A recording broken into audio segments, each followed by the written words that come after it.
नमस्कार। जय जगन्नाथ। ओडिशावासी को प्रणाम। आपण समस्त को मु अभिनंदन जनाऊँगी।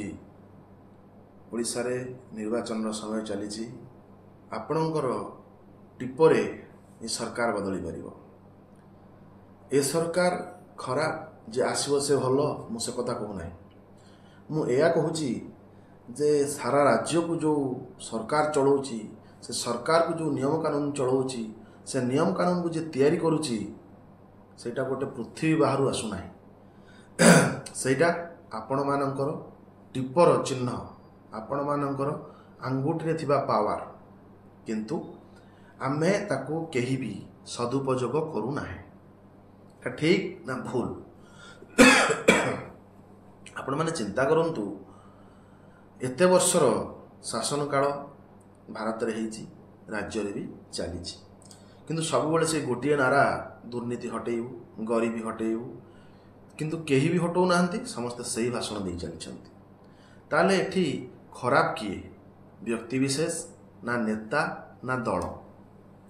आपण माने केबे समीक्षा करछंती निजुकू? आमे सब बेले समीक्षा करूचे टीवी रे देखिकिरी, पेपर रे पढ़िकिरी, बाटुरु शुणिकिरी, किंतु निजु केबे समीक्षा करने जे आमर भूलटी कोठी अटकुछि। एई वर्तमान निर्वाचन रे विभिन्न आड़े सब हिंसा आरंभ हो गलानी। हिंसा चली, जार परिवारटी उजुड़ी जाउची, जार घरर मुरबीटी चली जाउची, भोट सरी जीवो, नेता किए ना किए हबो एवं को नेता चिरस्थायी नुहे, को दल चिरस्थायी नुहे। एई निर्वाचन समय बोधे सबुठ अधिक परिलक्षित होइथि ओडिसा रे। आपण मान देखिथिबे जार स्वार्थ रे अल्प टिके आंच आसिला जे दलु से दलु, से दलु ए दलु। ताहले आमे को दल को विरोध करूचे? जते बेले बीजेपी रे रहूचे जे ना बीजेपी बीजेडी बहुत दुर्नीति करूची, बहुत वर्तमान क्षति करूची, लोकंकर बहुत वर्तमान अन्याय अत्याचार करूची, जते बेले सेही दलरु जे आसुची ताको पुणी आमे बीजेपी रो मुखिया करूचे। ताहले से माने भूल थिले ना आमे भूल कले? कोटा सत कोटा?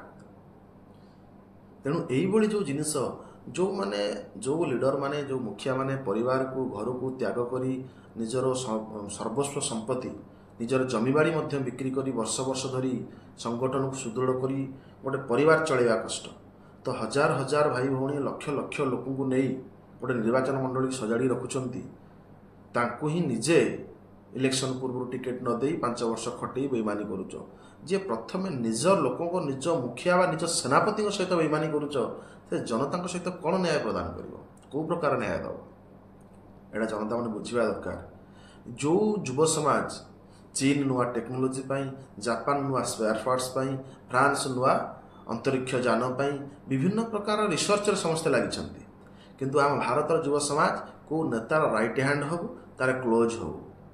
यदि क्लोज हो गलु नेतार कोटी गंडगोल कला बेले थाना को गोटे फोन जीव, कोटी रास्ता काम बेले फेवर ब्लॉक टिके पकेबू, कोटी नला कामर कंट्राक्ट टिके नबू, किंतु स्वाभिमान इज्जत मत सब हरई दबू। से आना नहीं। आ संपूर्ण सत कहले बहुत लोग गाली देवे, बहुत लोक खराब लगे, बहुत लोक विरक्त प्रकाश करेंगे। तेणुक बहुत दिन पूर्व भाविली, किंतु कौन से राजनैतिक मतामत देउ नथिली, किंतु इच्छा है जे ओडिशार पुणी 5 वर्ष पाई भाग्य निर्धारण होगा जाउछि। तो आमर ओडिशार सचेतन भाई भौणी बा गुरुजन माने कौन भावुछंती, कौन करुछंती? केंद्र को आम विरोध करुचे बेले बेले। केंद्र कौन प्रकृतर उन्नतिमूलक कार्य करिछि, बहुत दृष्टांतमूलक पदक्षेप नहीं। और आज पर्यंत कौन प्रधानमंत्री जहाँ करना ताहा नरेंद्र मोदी सरकार करिछि। समर्थन रहुछि, रहिबा दरकार सचेतन नागरिक मानकर। किंतु सी भी किछि भूल निष्पत्ति नहीं, जो गुड़िक गरीब जनसाधारण जरूरी सर्वनिम्न खाइबा, सर्वनिम्न घरर प्रतिदिन आवश्यक व्यवहार्य जिनिस, जो गुड़िक गोटे गरीब चाषी ट्रैक्टर लोन टी सुझी पारुनी आत्महत्या करुच्ची, किए रोसई करि पारुनी, से वर्तमान पुणी काठरे रोसई करुला, पुणी काठरे रोसई करुच्ची। किंतु आमर प्रोत्साहन दिया होची काहाकू? आदानी, अंबानी, ललित मोदी, नीरव मोदी, यही लोक मानक माल्या जो मैंने हजार हजार कोटी नहीं पयस कर सत्तर किसी आईन कानून नाही, कौन सत्तर किसी रिकवरी करा जाई परिबो नाही, तांकू कौन अनुकंपामूलक सहायता निहाती आवश्यक। तेणु ए सब स्तर रे संपूर्ण सत्यासत्य आलोचना पाई ସବୁବେଳେ ଚେଷ୍ଟା କରିବା ଦରକାର। ଆମେ କିଛି ନ କରିପାରିଲେ ମଧ୍ୟ ସତଟାକୁ ଗ୍ରହଣ କରିବା ଦରକାର ଏବଂ ସତଟାକୁ କହିପାରିବାର ସତ୍ସାହସ ରଖିବା ଦରକାର। କିନ୍ତୁ ବର୍ତ୍ତମାନ 99% ଲୋକଙ୍କର ସେ ଚିନ୍ତାଧାରା ନାହିଁ। ଓଡ଼ିଶାର ସ୍ଥିତି ଆପଣମାନେ ଚିନ୍ତା କରନ୍ତୁ, ଆଜି କେଉଁ ସ୍ତରକୁ ଗଲାଣି, କିନ୍ତୁ ସମସ୍ତଙ୍କର ସେଇ ଗୋଟିଏ ଭାଷଣ, ଗୋଟିଏ ବାଇଟ୍, ଆମେ ଓଡ଼ିଶାର ପରିବର୍ତ୍ତନ ଆଣିବୁ, ଅନ୍ୟାୟକୁ ବିରୋଧ କରିବୁ, ଅତ୍ୟାଚାରକୁ ବିରୋଧ କରିବୁ, 1 ନମ୍ବର ରାଜ୍ୟ କରିବୁ। 1 ନମ୍ବର ରାଜ୍ୟ, ସବୁ ରାଜ୍ୟରେ ମଧ୍ୟ ସମସ୍ତେ ଏହା ଭାଷଣ ଦେଉଛନ୍ତି, ଆମେ 1 ନମ୍ବର ରାଜ୍ୟ କରିବୁ।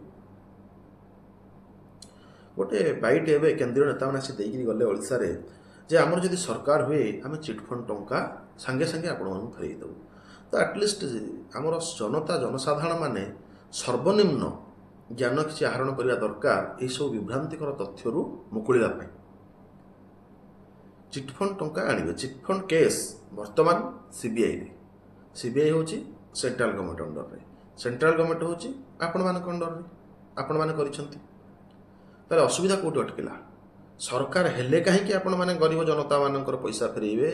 ଲୋକମାନେ କେତେ ପରିଶ୍ରମ କରି ଦିନ ରାତି ଖରାରେ ଖଟି ମାସ ମାସ ବର୍ଷ ବର୍ଷ ଧରି ନିଜର ପଇସାକୁ ସଞ୍ଚୟ କରିଥିଲେ, ଶେଷ ସମୟରେ ବା ଝିଅ ବାହାଘରରେ ବା ଘର କାମରେ ବା ଅସୁସ୍ଥ ସମୟରେ ଲଗେଇବେ ବୋଲି।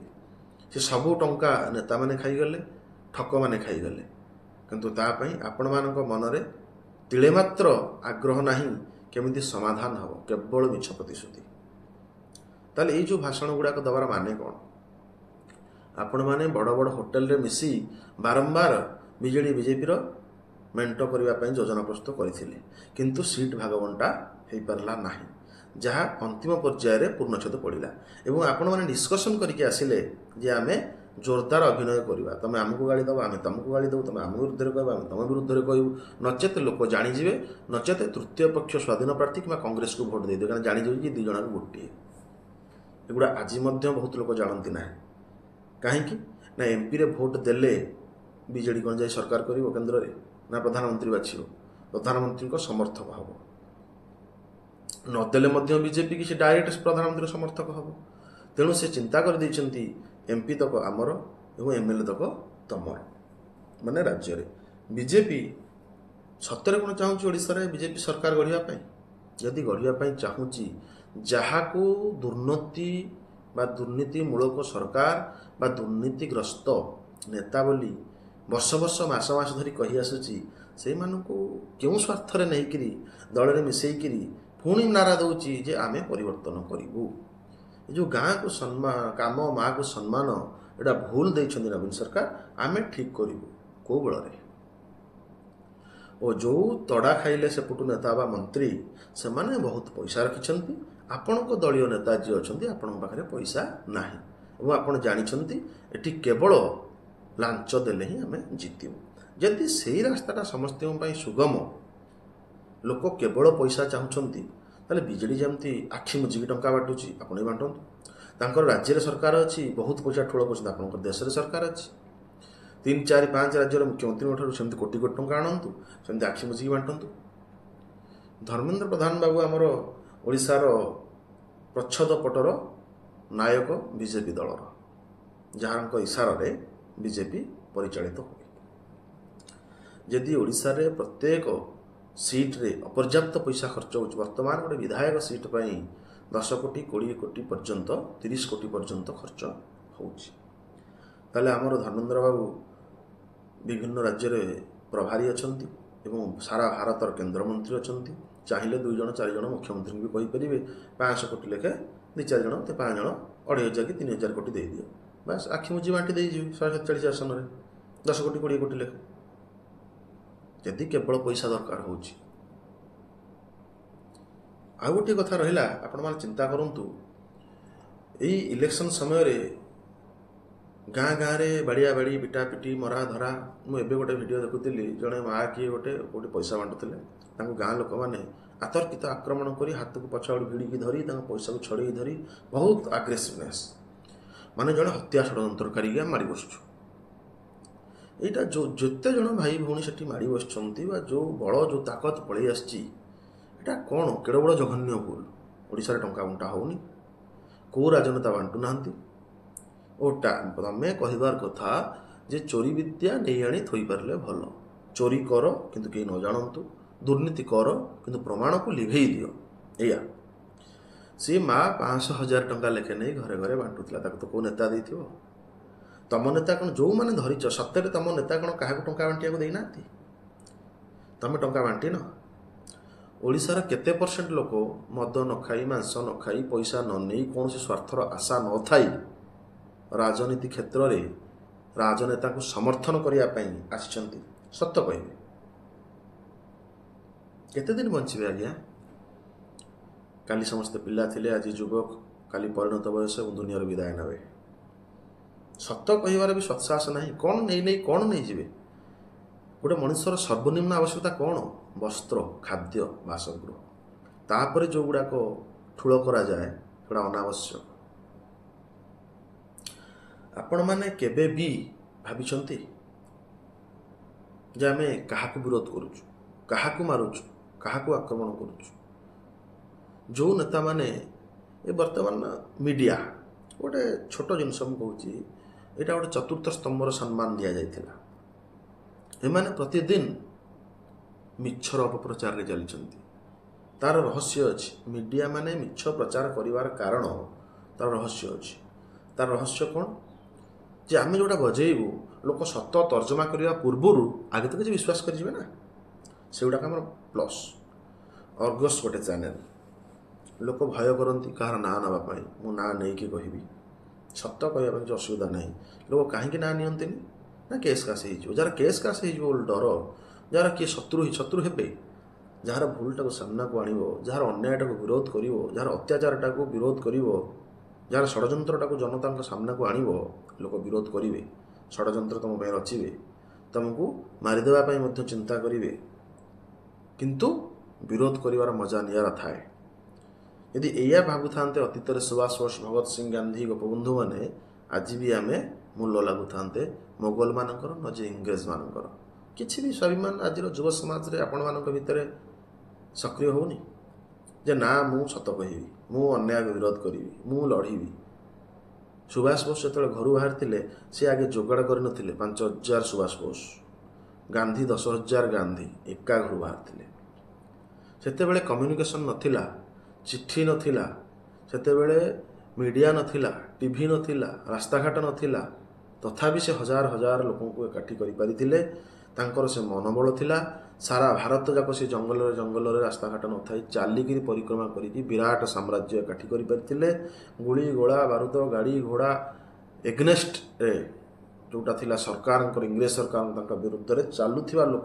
को एकाठी करी युद्ध सफल हो परिथिले किंतु आजिर समाज रे आमर कहार से चिंताधारा नाही अछि ओडिसा रे 4.5 कोटी लोक भीतर मिनिमम 450 लोक एवं सेमाने केही काहाकू देखि पारु नाहंती तेणु एकाठी केबे हेई पारु नाहंती किंतु तांकर निश्चित थिबो जे आमे देश पई राज्य पई माटी पई भूमि पई जाति पई जीवन देई परिबु एवं नेई परिबु ठीक ना भूल निश्चय आपण मान मतामत देबे केतेटा छोट छोट जिनिस आपण मान भाबंतु ए जो केंद्र कंसेईखाना जो गोमाता प्रतिदिन भाषण आसूची केंद्र सरकार अच्छी से गोमाता को अधिक भल पाती तो गोमाता को हत्या कले जमी हरिण को मारे जेल सलमान खान भाया लोक हो गोमाता को मारे जेल हम गोटे आईन कर दियंते हजार हजार युवक युवती तापाई लड़ाई करते माड़ खाते गंडगोल होता जेल होता पोड़ाजड़ा होता हणाकटा होता कहीं आमर भाषण दि जाऊँगी तले किंतु उपरे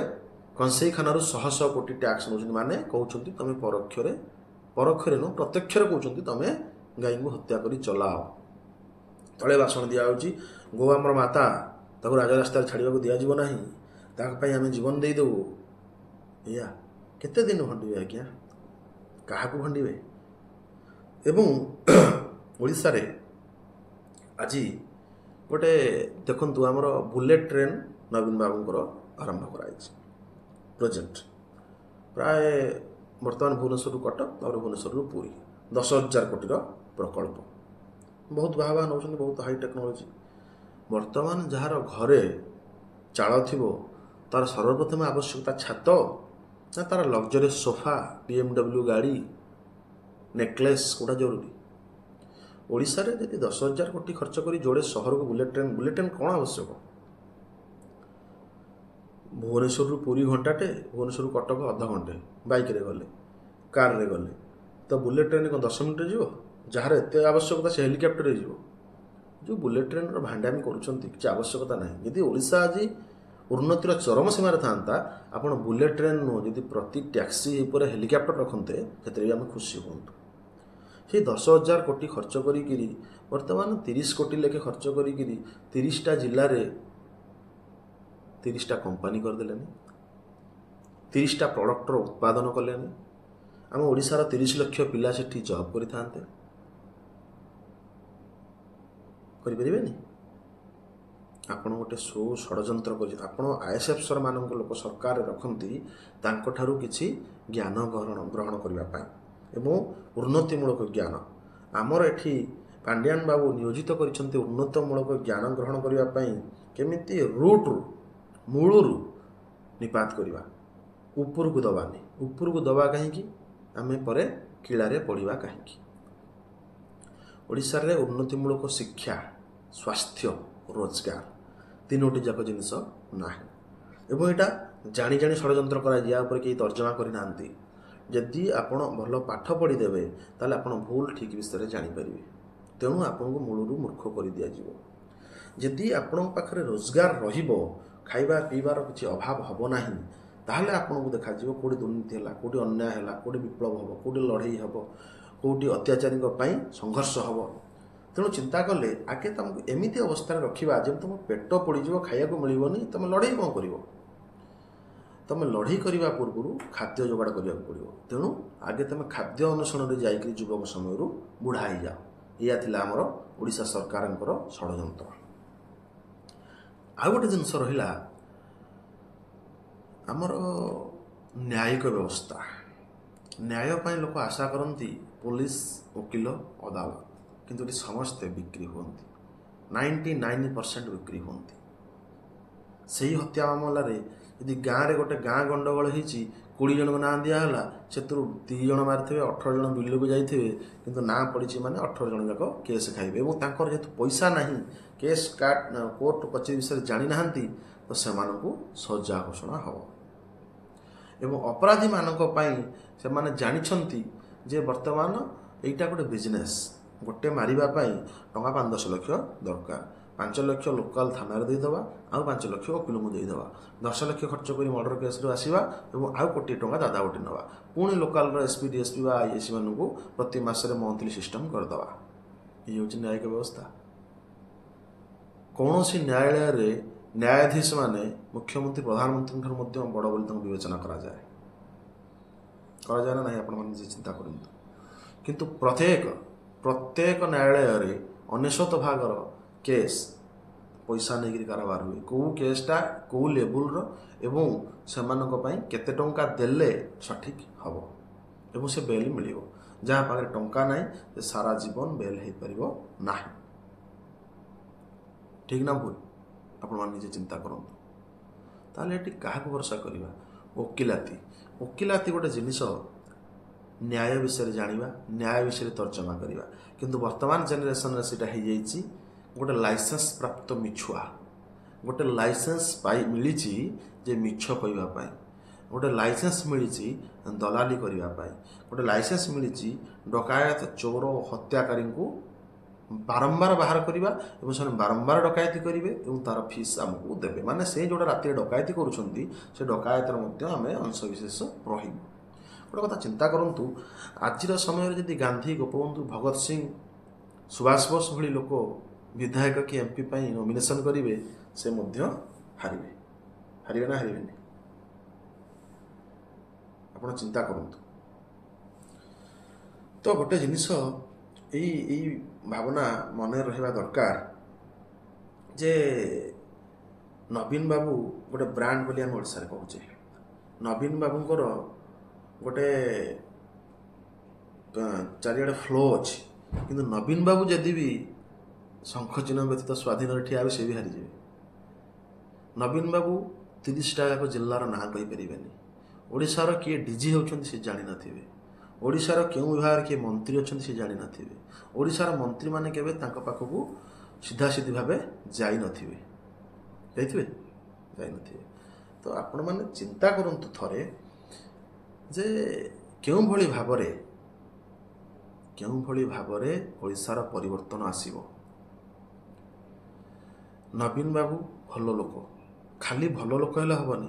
ଆପଣ ଯଦି ରାଜା, ଆପଣଙ୍କ ପ୍ରଜାମାନଙ୍କର ବି ଭଲ ଚିନ୍ତା କରିବା ଆବଶ୍ୟକ। ବହୁତ ଭଲ ପଦକ୍ଷେପ ନେଇଛନ୍ତି, ବହୁତ ଭଲ ଭଲ କାର୍ଯ୍ୟ ବି କରିଛନ୍ତି, କିନ୍ତୁ ଆଉ ଯେଉଁଗୁଡ଼ିକ ରହିଯାଇଛି ସେଗୁଡ଼ିକ ଲୋକଙ୍କୁ ଏତେ କଲବଲ କରୁଛି, ଏତେ ଦୟନୀୟ ଅବସ୍ଥାରେ ଅଛନ୍ତି, ସେଗୁଡ଼ାକ କେବେ ନବୀନ ବାବୁଙ୍କ ନଜରକୁ ଆସିବାକୁ ଦିଆଯାଉ ନାହିଁ।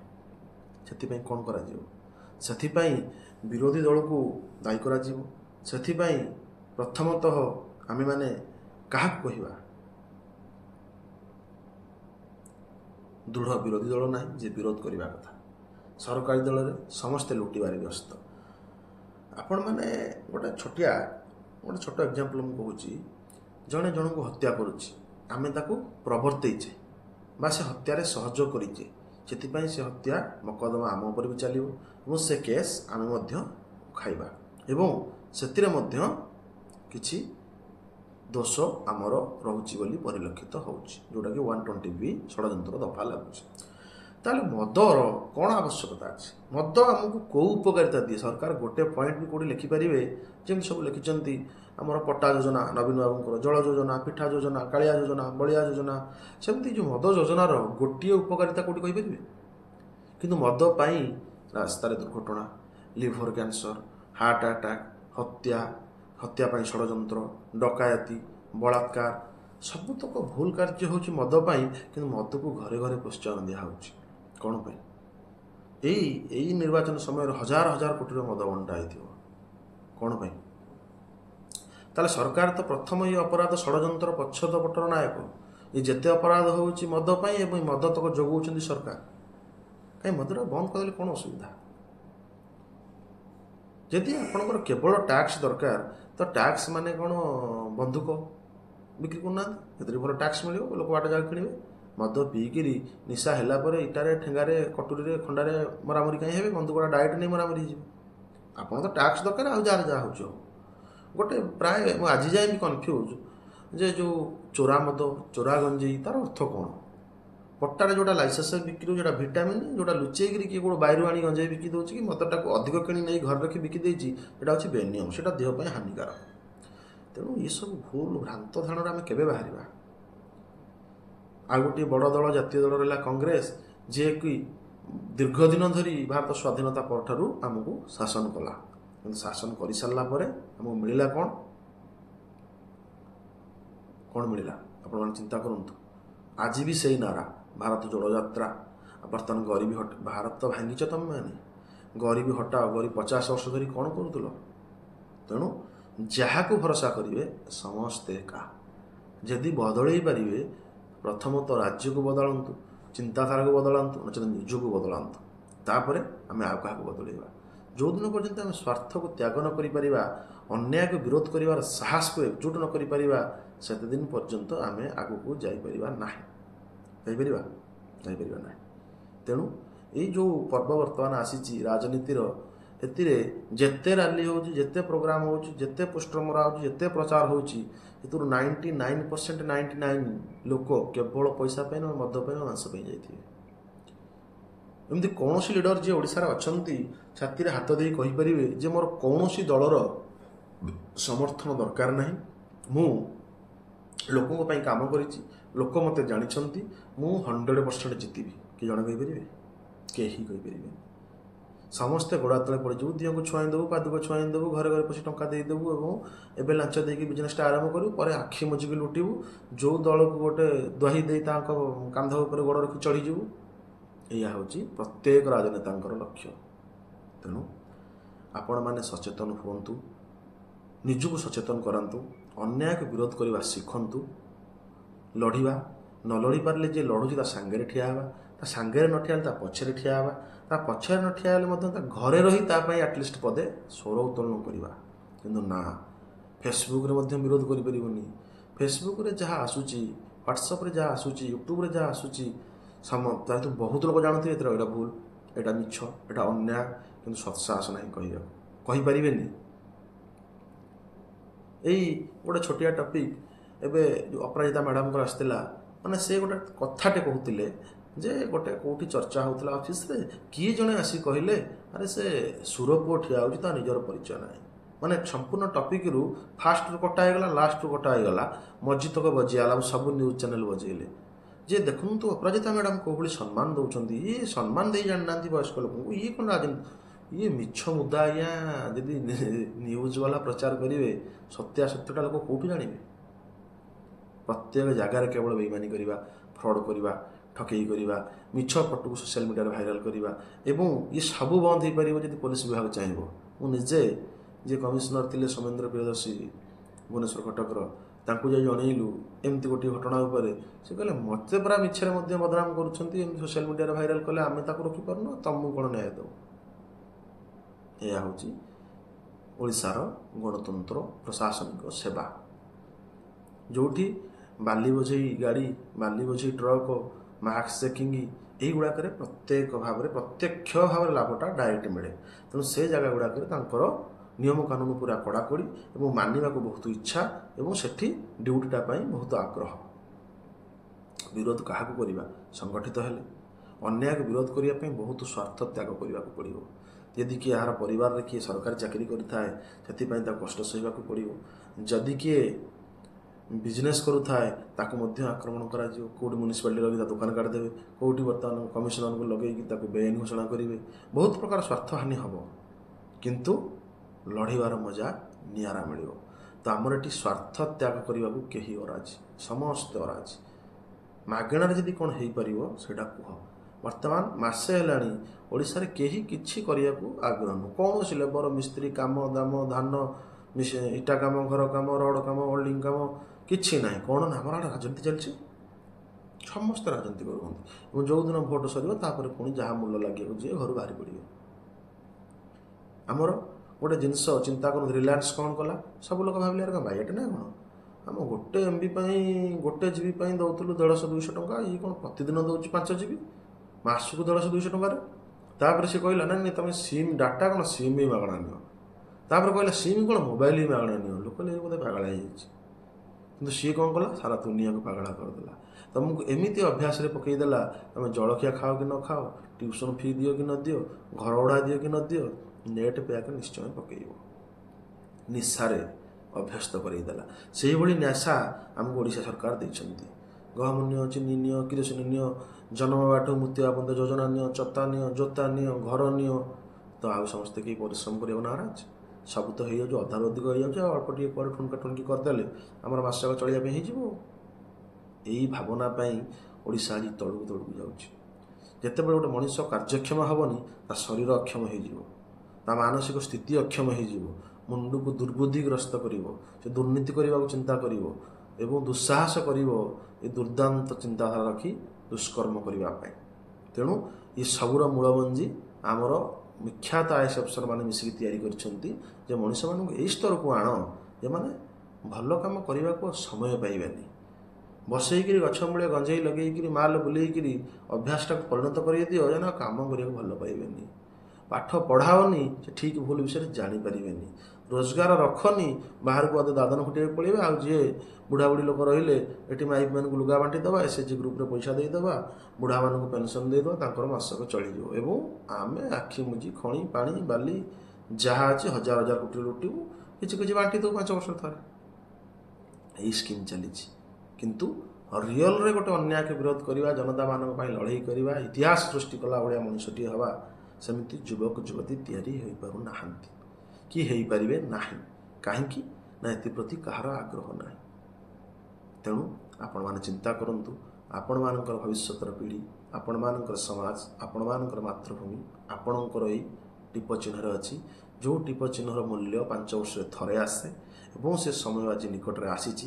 କେତେ ଜାଗାରେ ଭୋଟ୍ ସରିଲାଣି ଏବଂ ଆଉ କିଛି ଜାଗାରେ ଭୋଟ୍ ଆସନ୍ତାକାଲି ଅଛି ଏବଂ 1 ତାରିଖ ଭିତରେ ଅଛି। ତେଣୁ ଆପଣମାନଙ୍କର ଭବିଷ୍ୟତ ଆପଣମାନଙ୍କ ହାତରେ। ବୁଦ୍ଧି ଖର୍ଚ୍ଚ କରି ଚିନ୍ତା କରନ୍ତୁ, ଆମ ପାଇଁ, ଆମର ପରିବାର ପାଇଁ, ଆମ ରାଜ୍ୟ ପାଇଁ। ଆମେ ଯଦି କିଛି କରିପାରୁନେ, ଆମ ଟିପରେ ଥିବା ପାୱାରଟାକୁ ଆଟଲିଷ୍ଟ ୟୁଜ୍ କରିବା। ସମାଜ ପାଇଁ, किछि योगदान बिना परिश्रम बिना पैसा बिना बल हो पछे जोगई दवा। जय जगन्नाथ। आपण आशीर्वाद कामना करी।